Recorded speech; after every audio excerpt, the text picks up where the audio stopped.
Europe.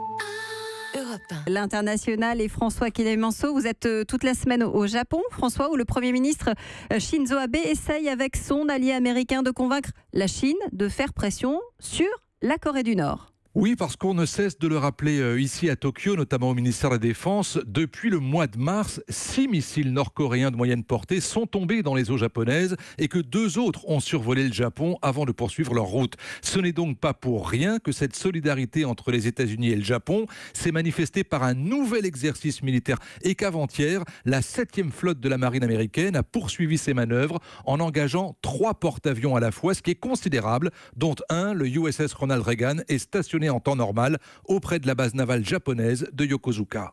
Démonstration de force, mais pression diplomatique également ?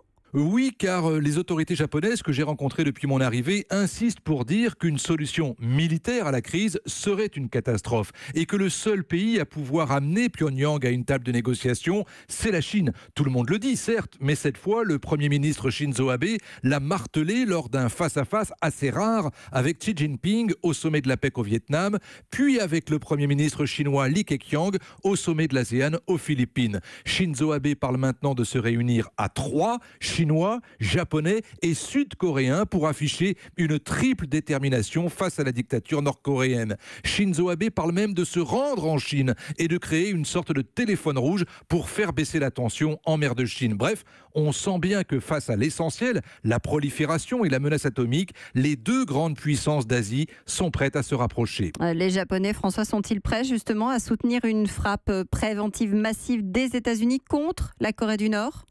Dit comme ça, non. Ils disent qu'il faut examiner chaque option au cas par cas, mais que si les États-Unis peuvent frapper Pyongyang sans dommages majeurs et sans que la Corée du Nord ait les moyens de riposter sur la Corée du Sud ou le Japon, eh bien pourquoi pas. On vous retrouve depuis Tokyo dès demain et toute la semaine. Europe.